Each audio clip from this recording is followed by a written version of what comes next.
বন্ধুরা, আজ তোমাদের জন্য ভাই ও বোনের একটি নতুন ভিডিও নিয়ে হাজির হলাম। ভিডিওটি শেষ পর্যন্ত দেখলে অনেক মজা পাবেন। চলুন তাহলে শুরু করা যাক। আমার নাম রাহাত, বয়স 21 বছর, কলেজ 2 বর্ষে পড়ি। পরিবারে আমরা 4 জন, বাবা, মা, ছোট বোন আর আমি। ঘটনাটা এই বছরের শুরুর দিকে। আমার বাবা মা দুইজনই চাকরি করেন। সকাল 7টায় বাসা থেকে বের হয়, আবার সন্ধ্যা 7টায় আসে। আর ছোট বোন সাবা, আমার 3 বছরের ছোট, এবার ক্লাস 10 এ পড়ে। কলেজে ওঠার পর বাবা মা আমাকে ফোন কিনে দেয়, সাথে ল্যাপটপ। ভিডিওর বিষয়ে আমার আগেই আকর্ষণ ছিল, এখন আরও সুবিধা হয়। আমার প্রতিদিনের রুটিন হয়ে যায় ওসব দেখা। হঠাৎ করে একদিন একটা মা ছেলের একটা গল্প আমার সামনে আসে। আমি আরও গল্প খুঁজে খুঁজে পড়তে থাকি।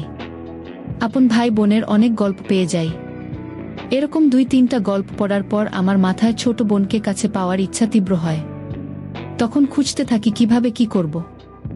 অনেক ভালো ভালো টিপসও পাই। সাবার যুবতী বয়স, রসালো শরীর আমার চোখের সামনে ভাসতে থাকে।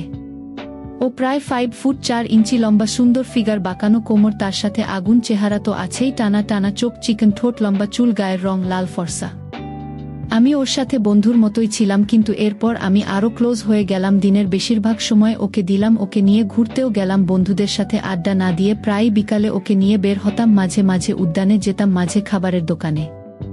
ও খুব খুশি হইত। আমাদের প্রাইভেট গাড়ি ছিল আর আমি ড্রাইভও করতে পারতাম, তাই প্রবলেম হতো না। উদ্যানে বেশিরভাগই প্রেমিক যুগল থাকত। প্রথম দিকে ও লজ্জা পেত, পরে আস্তে আস্তে ও আমার সাথে প্রেমিক যুগলের মতোই চলত। হাত ধরত, কাঁধে মাথা রাখত, আমি ওর কোলে মাথা রেখে শুয়ে থাকতাম। অনেক বিষয় নিয়ে কথা বলতাম, কিন্তু পরিকল্পনা মতো। আমি প্রেম, বিয়ে, আস্তে আস্তে শারীরিক সম্পর্ক নিয়ে বেশি কথা বলতাম। প্রথম দিকে ও টপিক চেঞ্জ করতে চাইলেও আস্তে আস্তে ও এগুলা নিয়েই কথা বলতো। একদিন বন্ধুদের কাছে শুনলাম যে একটা খাবারের দোকানে নাকি প্রেমিক যুগলের পার্সোনালি আড্ডা দেওয়ার জন্য বাইরে থেকে দেখা যায় না এরকম কাচের গ্লাস দিয়ে তৈরি রুম আছে, সেখানে ওরাও অনেকে রুম ডেট করছে। আমি তো সাবাকে নিয়ে সেখানে যাওয়ার জন্য পাগল হয়ে গেলাম, কিন্তু ওকে সোজা করে নিয়ে গেলে তো হবে না, আগে থেকেই বলতে হবে। তাই বাড়িতে গিয়ে সবকিছু বললাম যে এরকম একটা নতুন খাবারের দোকান হয়েছে, যাবি নাকি? ও বলল, ওখানে গিয়ে আমরা কি করব? আমি বললাম, এমনি দেখলাম কেমন কি। পরে ও রাজি হইল। পরের দিন আমরা সেই খাবারের দোকানে গেলাম।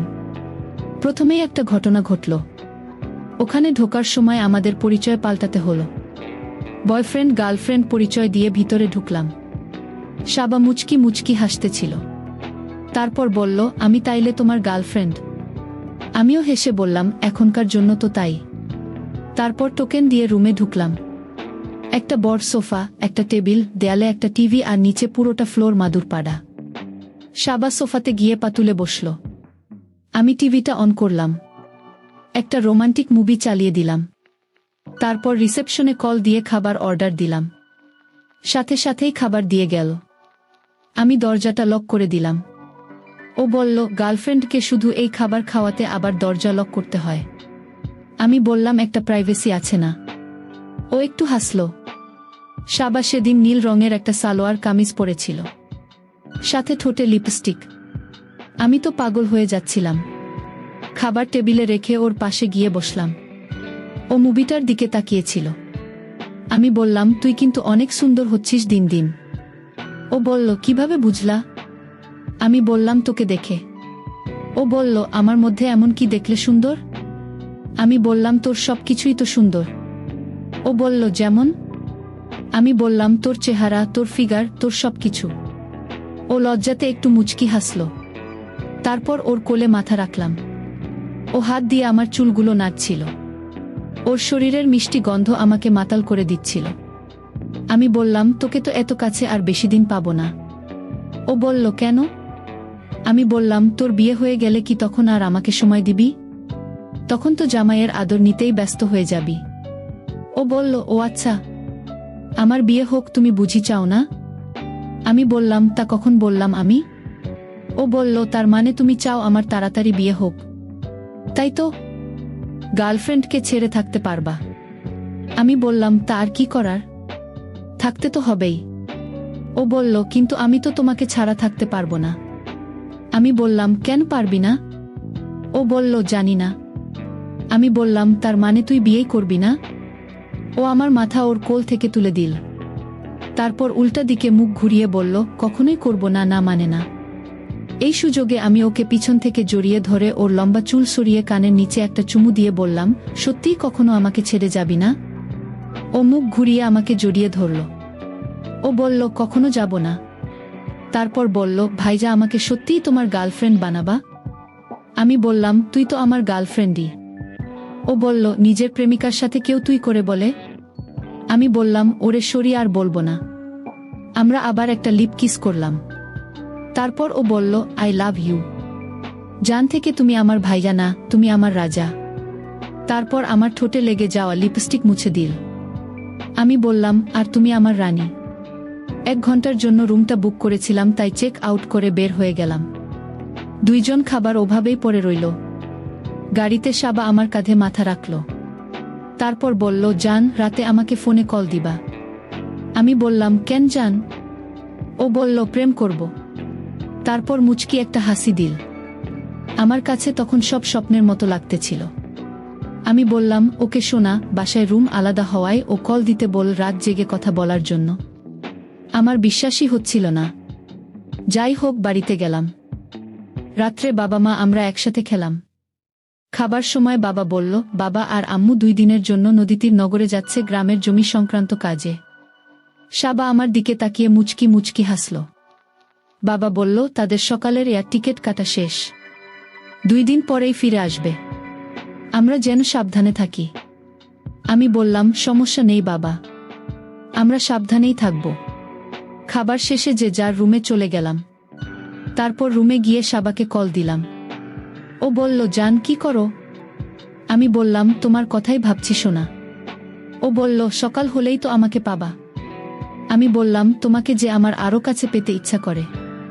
ও বলল, কত কাছে শুনি? আমি বললাম, বুকে তার বর যত কাছে পেতে চায়। ও বলল, দুষ্টু। তারপর কল কেটে দিল। আমি আবার কল দিলাম। বললাম, কি হলো?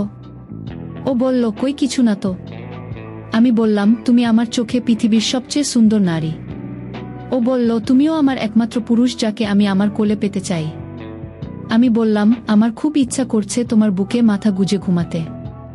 ও বলল, বুকে নাকি অন্য কোথাও? আমি বললাম, তোমার নরম বুকের উপর শোনা। ও বলল, ঈশ্বর, কত? আমি বললাম, তোমার ওটার সাইজ কত জান? ও বলল, 3-4। আমি বললাম, আর পিছনেরটার? ও বলল, 3-6। আমি বললাম, কবে যে তোমাকে ঘরের বউ করে আনব? ও বলল, আমি তো তোমার বই। আমি বললাম, সত্যি? ও বলল, হ্যাঁ। এখন ঘুমাও, সকালে আদর করো। আমি বললাম, একটা চুমু তো দাও। ও শব্দ করে একটা চুমু দিল। আমিও দিলাম। তারপর কল কেটে দিলাম। পরের দিন সকালে 9টার সময় ঘুম থেকে উঠে বাবা আম্মুকে এয়ারপোর্টে ড্রপ করে দিয়ে সোজা চলে গেলাম বাজারে। সাবার জন্য একটা লাল টুকটুকে পাতলা শর্ট নাইটি, 1 সেট ছোট জামা প্যান্ট কিনলাম। তারপর বাড়িতে এসে দেখি রানী আমার তখন ঘুমাচ্ছে। আমি আস্তে করে গিয়ে ওর পাশে শুলাম। তারপর ওকে জড়িয়ে ধরে একটা চুমু দিলাম। তাতে ও জেগে গেল। আমরা আরেকটু দুষ্টুমি করলাম। তারপর ও বলল, এখন না, বিয়ের পর বাসর রাতে। আমি বললাম, মানে? ও বলল, এখন তো আমি তোমার প্রেমিকা, কিন্তু বউ বানাতে তো বিয়ে করতে হবে বাবু। আমি বললাম, আচ্ছা, তাহলে তুমি ফ্রেশ হয়ে রেডি হও, এখনই বাজারে যাব। ও মুচকি হেসে আমাকে একটা চুমু দিয়ে বলল, আরেকটু অপেক্ষা করো সোনা। আমি বললাম, তোমার জন্য একটা গিফট আছে। ও উঠে বসে বলল, কি গিফট? আমি শপিং ব্যাগটা হাতে দিয়ে বললাম, দেখো কি। ও ব্যাগ খুলে অনেক খুশি হলো। বলল, তোমার বুকে লালে খুব মানাবে বুঝি। আমি বললাম, লাল পরীকে তো লালেই মানায়। ও হাসতে হাসতে আমাকে বিছানায় ফেলে দিল। তারপর প্রায় 5-7 মিনিট দুজন ওভাবেই ভালোবাসা বিনিময় করলাম। ও বলল, লাল পরীকে লাল করতে পারবা তো? আমি বললাম, পারবো কিনা দেখাবো এখন। ও দৌড়ে ওয়াশরুমে ঢুকে গেল। তারপর ও ফ্রেশ হয়ে বের হলে আমরা সকালের নাস্তা করে বাজারে গেলাম আবার। আমার একটা ব্যাংক অ্যাকাউন্টে পার্সোনালে প্রায় 70,000 টাকা ছিল। সেখান থেকে সম্পূর্ণ টাকাই আগে উঠলাম। এরপর গেলাম একটা জুয়েলার্স দোকানে। প্রথমে ওর জন্য একটা সোনার আংটি কিনলাম। তারপর একটা লাল লেহেঙ্গা আর আমার একটা পাঞ্জাবি। তারপর ট্রায়াল রুমে চেঞ্জ করে নিলাম। এরপর সোজা একটা ধর্মীয় স্থানে চলে গেলাম, কারণ ওখানকার ধর্মীয় ব্যক্তিদের কিছু টাকা দিলেই সাক্ষী জোগাড় করে বিয়ে পড়িয়ে দেয়া। গিয়ে একটা ধর্মীয় ব্যক্তিকে বললাম আমরা দুইজন দুজনকে খুব ভালোবাসি, বাসা থেকে মেনে নেইনি, তাই পালিয়ে বিয়ে করব। তারপর হাতে 5,000 টাকা ধরিয়ে দিলাম। ধর্মীয় ব্যক্তি দুইজন সাক্ষী এনে বিয়ে পড়িয়ে দিলেন। আমি দেনমোহর হিসেবে ওকে সোনার আংটিটা পরিয়ে দিলাম, আর 3 বার কবুল বলে দুইজন বিয়ে সমাপ্ত করলাম। এরপর সবশেষে প্রায় সন্ধ্যা হয়ে গেল। বাড়ি থেকে আমার দেয়া গিফটের ব্যাগ সাবা নিয়ে বের হয়েছিল। আমরা প্রথমে একটা 5 স্টার হোটেলে গেলাম। সেখানকার ম্যানেজারের সাথে কথা বলে একটা প্রিমিয়াম রুম বুক করলাম। তাকে অবশ্য কিছু ঘুষ দিতে হলো। তারপর রুমটাকে সুগন্ধি গোলাপ দিয়ে সাজানোর জন্য ও বাসর রাতের অন্য সব প্রয়োজনীয় জিনিস দেওয়ার জন্য হোটেলের এক কর্মচারীকে কয়েক হাজার টাকা দিয়ে ঠিক করলাম। তারপর দুজনে চলে গেলাম একটা নামকরা খাবারের দোকানে। রাতের ডিনার খেয়ে নিলাম। রাত 1টার দিকে হোটেলে আবার ইন করলাম। রুমে গিয়ে দেখি সব রেডি। পুরো রুম গোলাপের গন্ধে মাতোয়ারা। বিশাল বিছানাটাও গোলাপের পাপড়িতে ভরা। সাবা খুশি হয়ে আমাকে জড়িয়ে ধরল। তারপর চোখে চোখ রেখে বলল, তুমি আমাকে এত ভালোবাসো। আমি 2 হাত দিয়ে আলতো করে ওর মুখটা উঁচু করে বললাম, তুমিই তো আমার সব। তারপর হাত নামিয়ে বললাম, রেডি হয়ে নাও, তোমার স্বামী তো আর সহ্য করতে পারতেছে না। ও বলল, তুমি বাহির থেকে হেঁটে এসো, আমি ততক্ষণে রেডি হয়ে নিচ্ছি। যা দেখার সবকিছু একেবারেই দেখবা, যাও। আমি দরজা লক করে বের হলাম। রুমের সামনেই দাঁড়িয়ে থাকলাম। আসলে আমি আর সহ্য করতে পারছিলাম না। তারপর ওই কর্মচারীকে কল করে 1 গ্লাস দুধ, একটা ছোট কোট আর মধু, একটা বড় ডার্ক চকলেট, 1 পাতা পিল ট্যাবলেট আনতে বললাম। 10 মিনিট পর কর্মচারীটা সব নিয়ে আসলো, দিয়ে চলে গেল। 5 মিনিট পর সাবা কল দিয়ে ভিতরে যেতে বলল। আমি আস্তে করে দরজা খুললাম। তারপর ওইসব কিছু সাথে নিয়ে ভিতরে ঢুকলাম। প্রথমে দরজাটা লক করলাম। পুরো ঘরের সুবাসিত স্টেম লাইটের আলোতে দেখলাম বিছানার উপর গোলাপের পাপড়ির মধ্যে লাল টুকটুকে ছোট্ট একটা নাইটি পরে শুয়ে আছে একটা ডানাকাটা পরী।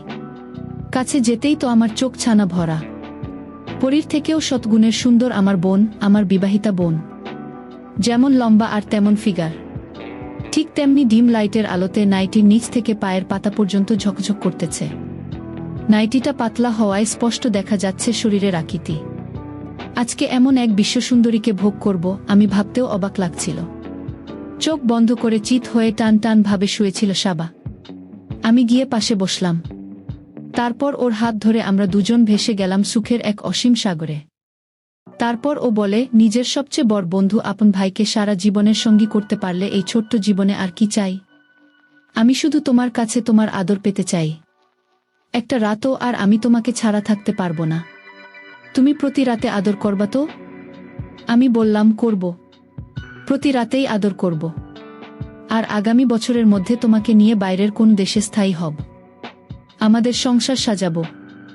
ও বলে, আচ্ছা সোনা, আমার কোনো জিনিসটা তোমার সবচেয়ে বেশি ভালো লাগে? আমি বললাম, 2টা জিনিস। একটা হলো তোমার চিকেন ঠোঁট আমার সবচেয়ে বেশি ভালো লাগে। তারপর ও বলে, আরেকটা?